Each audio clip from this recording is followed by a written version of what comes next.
စံပင်ညက်တာစိတ်တိုင်းမကြလို့စံပင်ညက်ဆရာကိုဓာတ်နဲ့ထိုးတဲ့အမျိုးသမီးဘရာဇီးနိုင်ငံဆော်ဘောလိုမြို့မှာအမျိုးသမီးတူဦးကသူမရဲ့စံပင်ပုံစံကိုဖျက်ဆီးပစ်လို့ဆိုကစံပင်ညက်ဆရာကိုဓာတ်နဲ့ထိုးတဲ့ထိတ်လန့်စရာဖြစ်ရပ်တစ်ခုဖြစ်ပွားခဲ့ပါတယ်။မေလ9 ရက်နေ့မှာဖြစ်ပွားခဲ့တဲ့ဒီဖြစ်ရပ်မှာအသက်29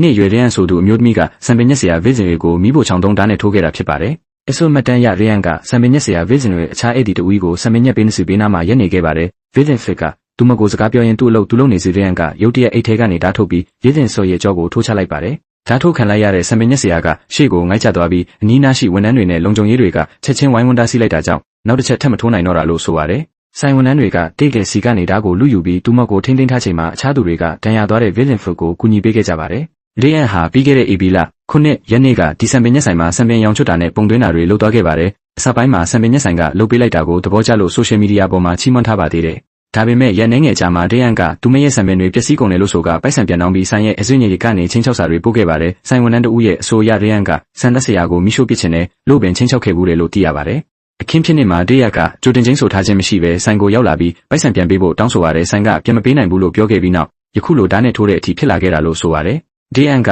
သူမရဲ့စံပင်တွေဟာဓာတုဆေးတွေကြောင့်ပြတ်ထွက်ကုန်ပြီးစံပင်ညက်လိုက်တာကာတွန်းရုံနဲ့တူသွားတယ်လို့မီဒီယာတွေကိုပြောခဲ့ပါတယ်။ဓာတ်နဲ့ထိုးခံရတဲ့စံပင်ညက်ဆရာဟာဒဏ်ရာမပြင်းထန်လို့အသက်အန္တရာယ်မစိုးရိမ်ရပါဘူး။ဒါပေမဲ့စံပင်ညက်ဆိုင်အနေနဲ့ဒီဖြစ်စဉ်ဟာတာမန်နာကျင်စေမှုမဟုတ်ပဲလူသက်ရန်ကြိုးပမ်းမှုအဖြစ်အမှုဖွင့်ဖို့ပြင်ဆင်နေပါတယ်။ဒီလိုအခြေအနေမျိုးကိုကျွန်တော်တို့ငြိမ်ခံနေလို့မရဘူးလူသက်ဖို့စ조사တာကအလွန်ပြင်းထန်တဲ့ပြစ်မှုဖြစ်လို့ထိုက်တန်တဲ့ပြစ်ဒဏ်ရတဲ့နဲ့လို့စံပင်ညက်ဆိုင်ကထုတ်ပြန်ထားပါတယ်။လက်ရှိမှာရဲအန်ကိုရဲတပ်ဖွဲ့ကဖမ်းဆီးထားပြီးဒီအမှုကိုဆက်လက်စစ်ဆေးနေပါတယ်။စိတ်ဝင်စားရင် technique ကထားကြည့်